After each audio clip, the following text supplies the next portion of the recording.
Good morning. Welcome to First Parish in Lexington.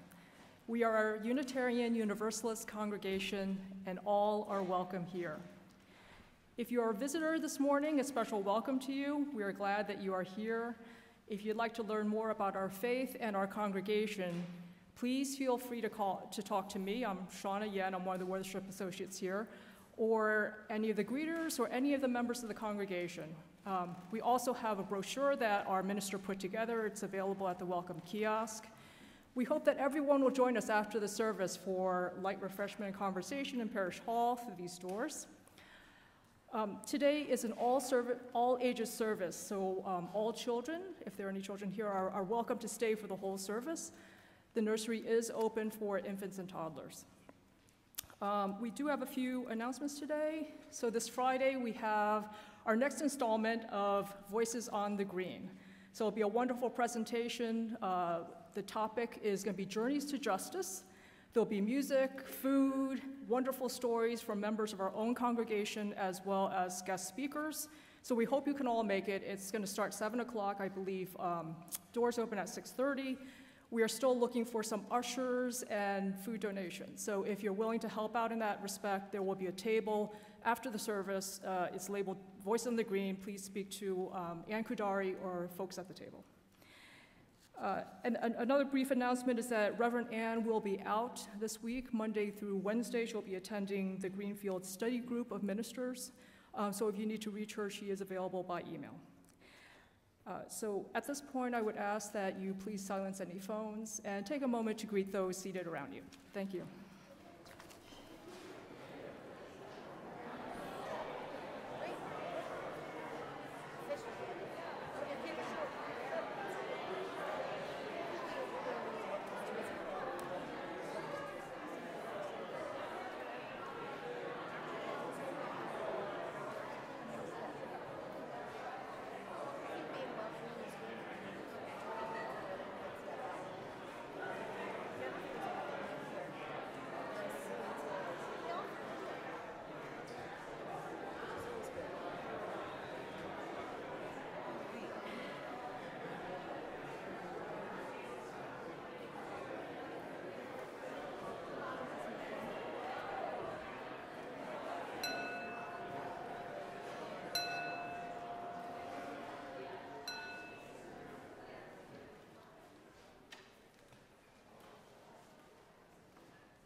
We come together today to honor the universal community of seekers to which we all belong. We gather together today to share from our deepest place of safety, that we might nurture ourselves by celebrating one another. We call into our presence this hour our ancestors, whose love, labor, and commitment made it possible for us to be here now. Let us call one another to the table of abundance, that we might feed on those fruits that sustain us and ever ask us to grow. Let us be open to this moment with hearts that have no borders. Will you rise as you are able and join in singing our opening hymn, number 70, Heap High the Farmer's Wintry Hort.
Today's chalice reading comes from the Global Chalice reading from the UUA for November. We light this chalice to motivate us to do something no matter how small or simple. We light this chalice for the joy and health that we have in our lives, for the hope in the future. We light this chalice for those who are searching for a new home. We light this chalice for all living beings dwelling in this land, for those who are coming and for those who were. We light this chalice to all beings in the universe who are seeking meaning in community and freedom. We light this chalice for all the world to see. As Reverend Ann lights this chalice, let us now sing together the chalice lighting response found in your order of service.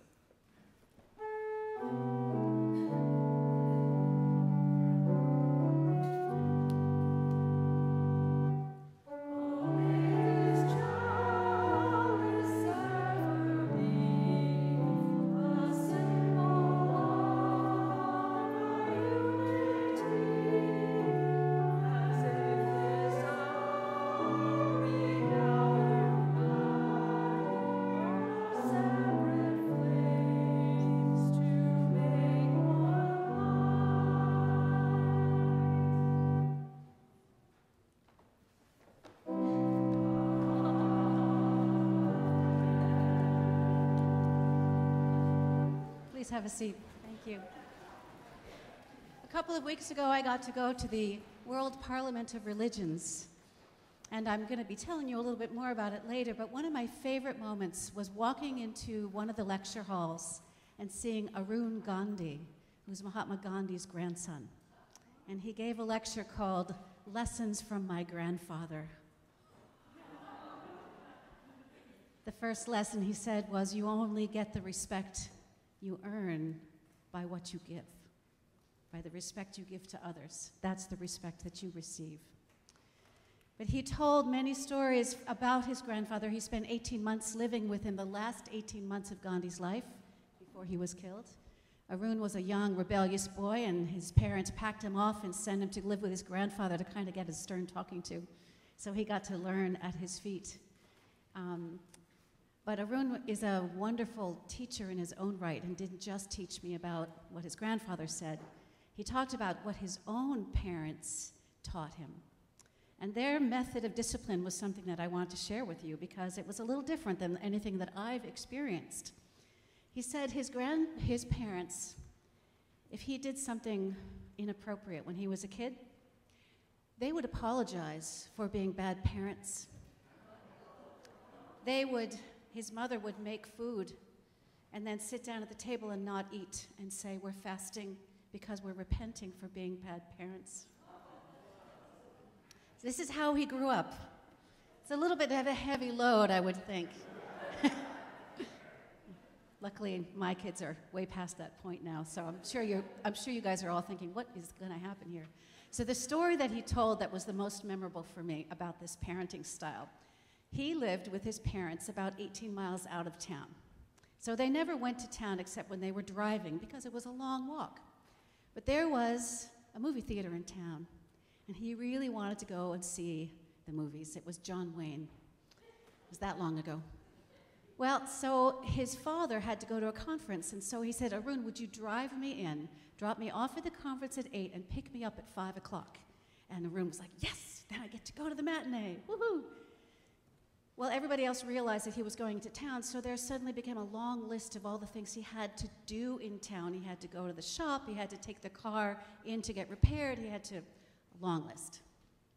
He got everything done, dropped his father off, went into town, did the shopping, dropped his car off, went to the movie theater, sat down. It was a double feature. John Wayne, listened to the movie, and when it was over, it was 6 o'clock. He was already an hour late. He raced over to pick up his car, went to pick up his father. It was 6:30 by then. His father was pacing back and forth and back and forth. Where have you been? And of course, being a young boy, he said, "The car wasn't ready yet." Well, his father said, "Actually, I called the shop. It was done." So the father said, "Arun, why did you not feel that you could tell me the truth? I must be a terrible father if you feel you can't tell me the truth." So guess what happened? 18 miles, his father decided to walk home through the fields in the dark, and Arun drove behind him with the lights on for 18 miles, hours. That was the parenting style that he was trained with. He told us that he never, ever lied again. Just couldn't. So the last teaching that he shared with us is that people are waiting for another Gandhi to come and save them. And he said, Gandhi did not drop down from heaven. He emerged from within. So I leave that with you, that there may be a Gandhi in our midst who is emerging, and with good parenting and good love and support and respect that we give to each other, perhaps you're sitting next to the next Gandhi. Thank you.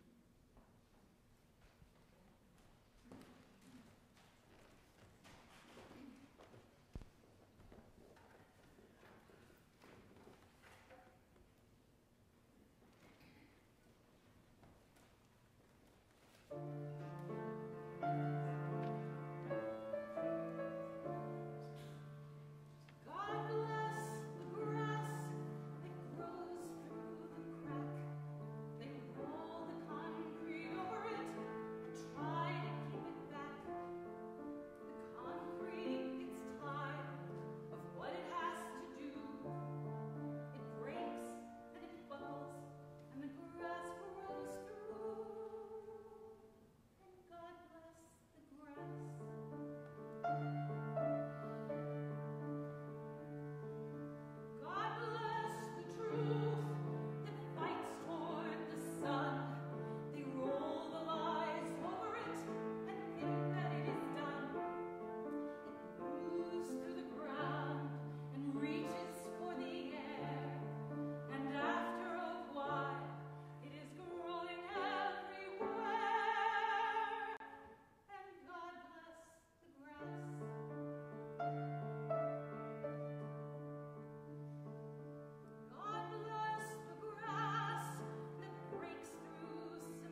I'd like to invite you into a time of meditation and prayer. After some words that I'll share, we'll have a moment of silence, and then you can come to the rear of the sanctuary and light a candle that represents a joy or a sorrow that you might have in your own heart. It's been several weeks since we've been able to light candles during worship, so I imagine we have a few that need to be lit for today. Will you join with me, please? O great Spirit, creator and source of every blessing, our hearts and our bellies are full. We have had such blessing in our lives, such joy in coming together, so much laughter and love. We are grateful for these moments of connection in our lives, Holy One. Let these memories sustain our spirits when the darkness of the world seems more dominant, for we can never forget those who have had neither fullness nor joy, laughter nor love. For the hungry, the migrant, the prisoner, we ask your blessing, Holy One. For the sick, the lonely, the impoverished, we ask your love and protection. For those who are facing the end of their lives, especially Jan Emsbo and John Nichols and their beloved spouses, may they find peace and love until their last breath and beyond. Sustain them all, Spirit of love, as part of our interconnected web, for we are all a part of this one beautiful, flawed, and incredibly precious planet, and we need each other. In appreciation of the diversity of this world, we celebrate our cultures, our religions, our varied perspectives. Together, let us be a people who are growing in wisdom, compassion, and love, so that we may work to protect the vulnerable, shelter the homeless, and rejoice in the many faces of our humanity. Amen. Let us rest in the silence that we make together.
Today's responsive reading is by Joy Harjo, and if you could respond to the clauses that I read with the words, "We are earth."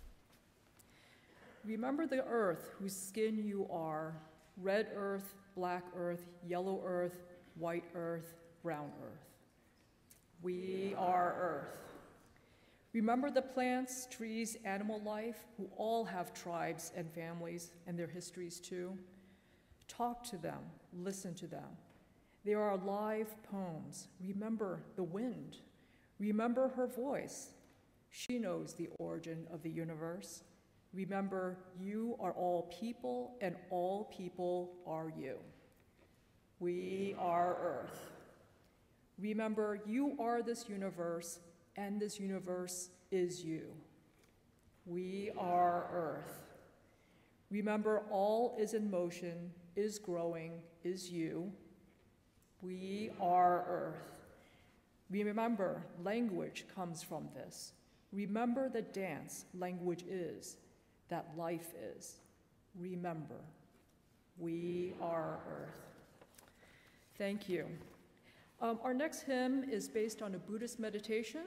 It's one that we've sung before. It's called "May I Be Filled with Loving Kindness" and is found in the Gray Hymnal number 1031. If you could please stand as you're willing and able to join in singing 1031 in the Gray Hymnal.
My first impression of the Parliament of World Religions was the smell of the sacred fire tended by the First Nation people outside the Toronto Convention Center.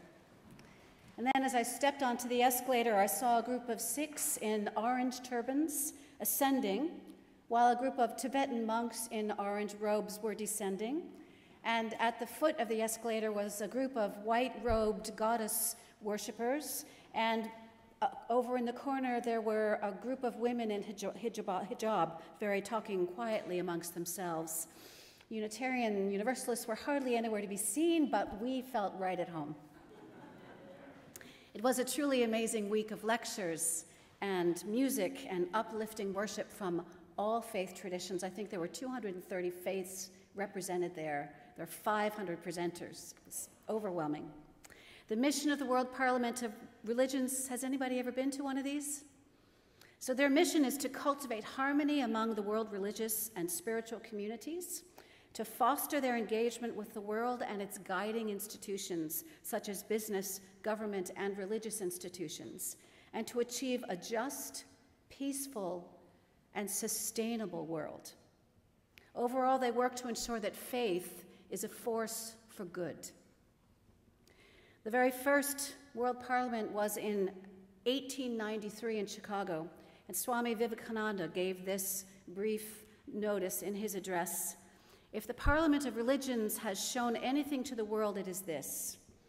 It has proved to the world that holiness, purity, and charity are not the exclusive provisions of any church in the world, and that every system has produced men and women of the most exalted character. In the face of this evidence, if anybody dreams of the exclusive survival of his own religion and the destruction of the others, I pity him from the bottom of my heart, and point out to him that upon the banner of every religion will soon be written, in spite of resistance, help and not fight, assimilation, not destruction, harmony and peace, and not dissension. They didn't have another one of those for almost 100 years after that, but then they've been every 3 or 4 years since about 1983. One of the main themes that I attended conferences on that week were about interfaith and about the empowerment of women across the globe. I must have heard 3 women, Muslim women, quote the Quran in chapter 49, verse 13. This quote, "O humankind, we created you from a single pair of a male and a female and made you into nations and tribes that you might come to know each other." That you might come to know each other. The women said that diversity of God's creation is a source of strength, and that our task is to learn about each other, not to assume that who we are is the pinnacle of creation. Dr. Azza Kazam works at the United Nations on women and faith. She said that today there is a dearth of strong moral and religious leadership. Religion is now defined by our deeds and our thoughts, since we don't have a top worth following, she said. So we must act in our individual capacity. After the Arab Spring, there has been a backlash against hope, she said. The only commonality was faith in each other, in the divine, and in their ability to bring transformation. She helped us to understand that religious institutions help provide most of the basic needs and serve communities in need. And the United Nations sees that the faith is what undergirds these, so they're working hard to work with these communities of faith. Another of my favorite speakers was Dr. Grace Chung Lee, who used to be a Buddhist nun, but has since taken off her robes and cut her hair and now wants to show up in the world in a different way. She's working to make things better on this earth because in her faith tradition, she knows she's coming back to this earth in another form, and she wants to make sure the earth is okay. She wants people, not governments or corporations, to be at the center. She told a story of the power of meditation. Once she took it out of the monastery, she was with a group of Palestinian and Jewish women, and she invited them to sit together in a room and meditate. And to do that, they had to close their eyes and breathe deeply and engage in a process of meditation. And one of the women at the end of that started to weep. And she looked at Grace and she said, "This is the first time I have ever closed my eyes in front of the enemy."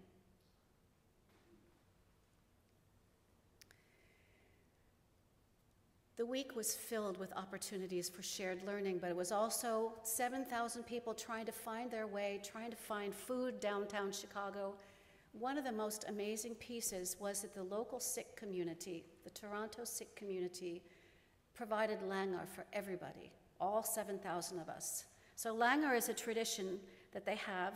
The Sikhs run free community kitchens in their gurdwaras. Every time they get together, everybody eats. No matter their caste, their creed, their station in life, everybody has to take off your shoes, cover your hair, and sit in long rows. And they did this for us. So we sat, shoes off, I sat down at a table, and there was a woman ready to put a big orange scarf on my head. We stood in line, we got a tray with rice and dal and their bread called roti. And we sat down and we ate on the floor. If you wanted more, there were people walking up and down with pails, giving you as much as you needed. I will tell you that my food bill was very small that week because I got to eat there a number of times. And after that food is done, they collect all the trays. They're all volunteers. All the money is provided by the local Sikhs. And then you go and you get chai and a little tiny sweet. And I haven't had chai like that since I was in India. That chai with milk and cardamom was wonderful. It was such a spiritual practice for them. That is how they show hospitality and how they reduce the caste system so that everybody's equal, because we all need to eat. The other main thrust for me for this whole conference was learning about the crisis of climate justice and learning that it's truly a spiritual issue, not just a scientific issue. I attended lectures by the Union of Concerned Scientists, as well as many talks by Indigenous people whose land and forest and water is being destroyed. Rabbi David Rosen, who was the chief rabbi of Ireland for many years, grounded his teaching in Hebrew scripture, saying it's a heresy to not love the world which God has created. He said that the environmental issue is the religious imperative of our time, and all the rest is simply moving deck chairs on the Titanic. Religion and science have never needed each other more. Several speakers shared this quote by Gus Speth, who is a U.S. advisor on climate change, and I hope that you all read the climate change report that came out buried kind of on Good Friday. Gus Speth said this: "I used to think that top environmental problems were biodiversity loss, ecosystem collapse, and climate change. I thought that 30 years of good science could address these problems. I was wrong. The top environmental problems are selfishness, greed, and apathy. And to deal with this, we need a cultural and spiritual transformation, and we scientists don't know how to do that." That's why they were talking to us. And that's why I'm talking to you. Christiana Figueres directed the climate change conferences from 2010 up into the successful Paris Accord in 2015. She spoke of the 3 temptations which hold us back from working together to protect our Earth. She said, we point blame at those who are not acting with responsibility. Well, I'm doing this, but you're not doing that. But she said that's exclusionary. We need to increase the arc of our love, she said. The other problem that we do is that we believe that what we want and what Mother Earth want are different. And that's not true. They are the same. And the other thing we do is that we give up because the issues are too complex and we think it's too late to do anything.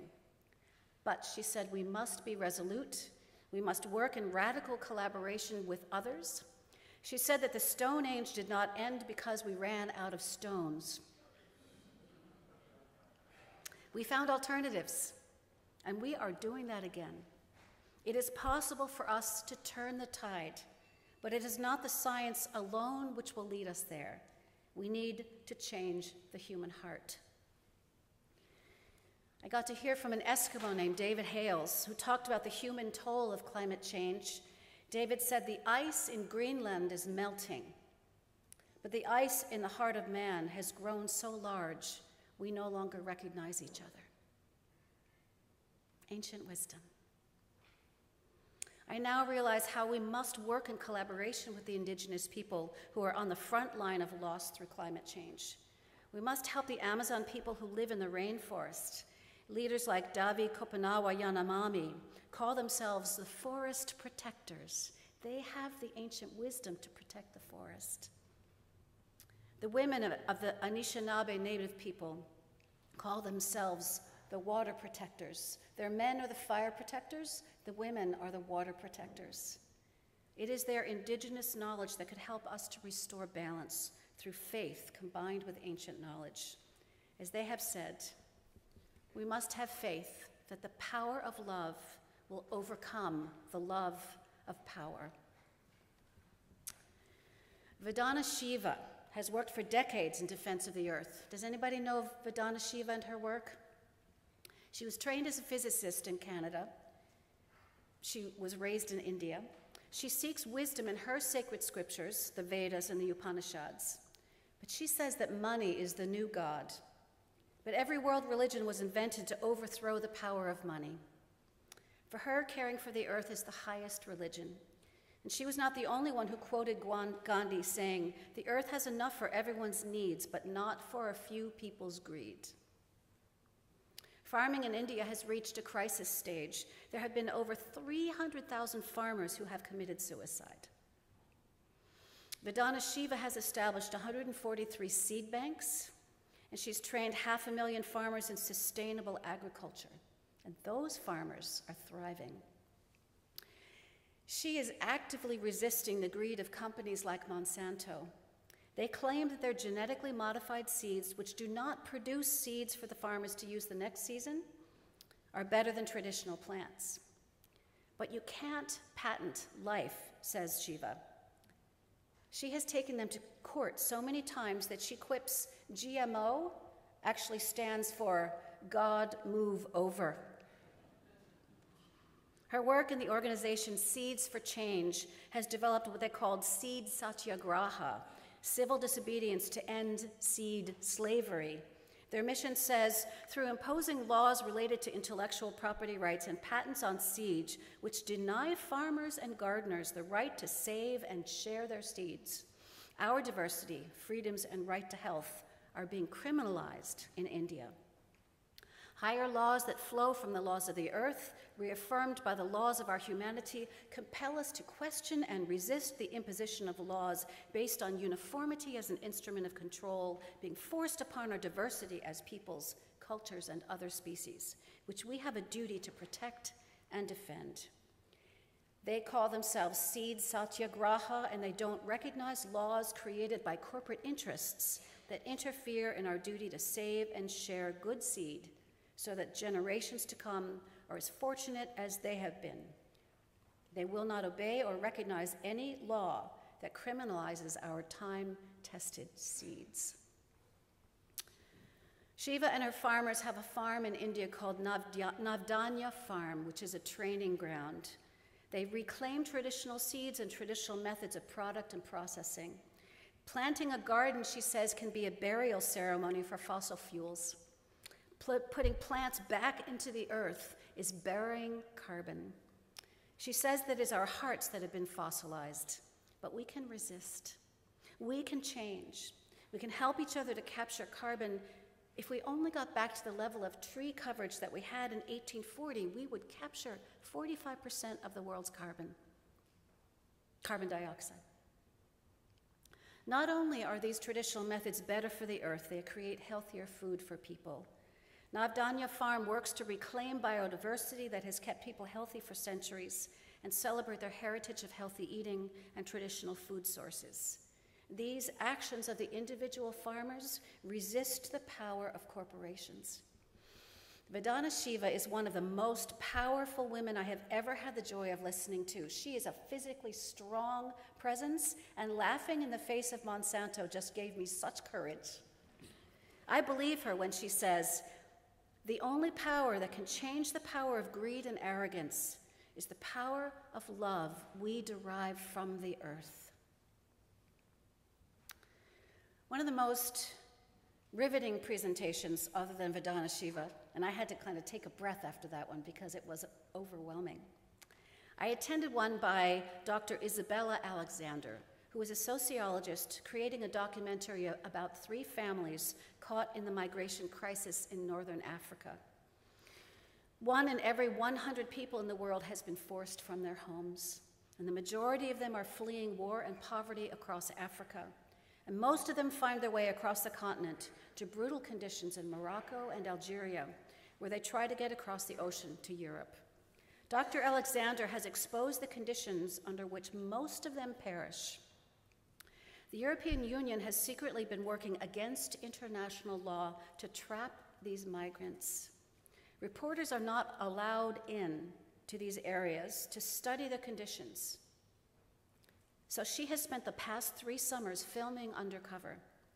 She has risked her life to film, to travel with migrants in covered trucks. She's walked with them through the desert. She's been arrested and even tortured. And she has had her equipment confiscated many, many times. Yet she has done this to show the lives of real people caught in a dangerous and illegal system of brutality. She spoke of her new film called The Burning, uncovering the hidden story of Africa's migrant and refugee crisis, which will come out next year.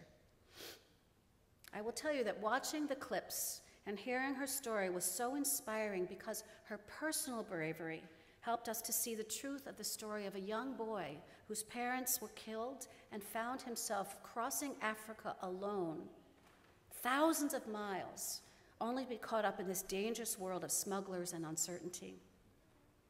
As I left this devastating worship, I felt worried, I felt exhausted. My heart was aching, my brain was overwhelmed, my spirits were low. So I wandered down the hall in this big convention center and I heard the sound of people singing. I stumbled upon a group of 50 people dancing in a large circle in the lobby. There was flute and guitar and drums in the center, playing right in the middle of that circle.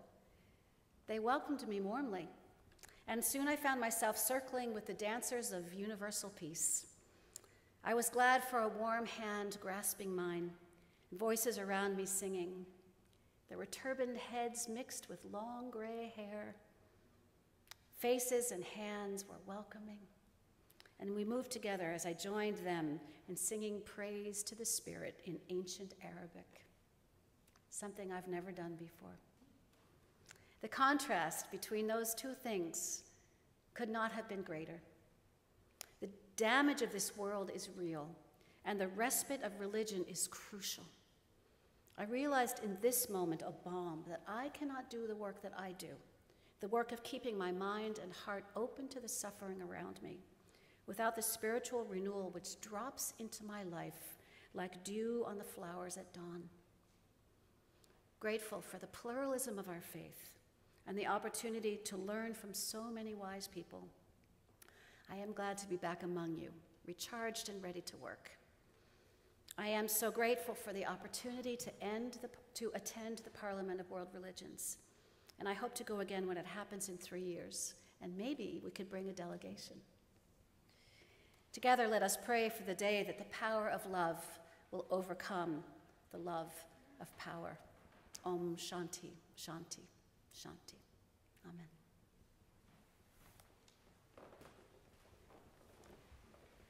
To sustain the life and mission of our church, this morning's offering will now be gratefully received.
We gather here today as a covenantal community who aspire to live in alignment with our Unitarian Universalist ideals of love, service, and truth. Please stand as you're willing and able. And join with me now in reciting our unison affirmation that speaks to this promise, printed in the order of service.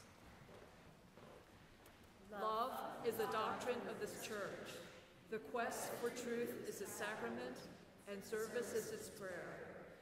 This is our great covenant, to dwell together in peace, to seek the truth in love, and to help one another to the end that all souls shall grow into harmony with the divine. Now please remain standing for our closing hymn, number 187 in the gray hymnal. It sounds along the ages.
Please join with us now in singing our chalice extinguishing response.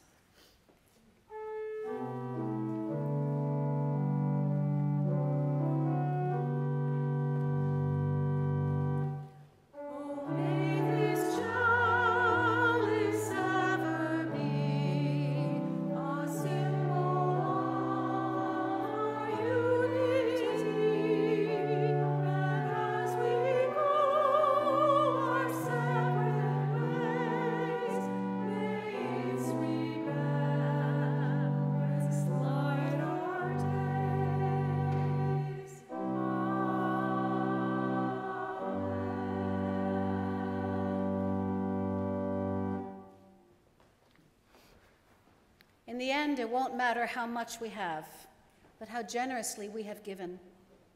It won't matter how much we know, but rather how well we live. And it won't matter how much we believe, but how deeply we love. Let us go forth.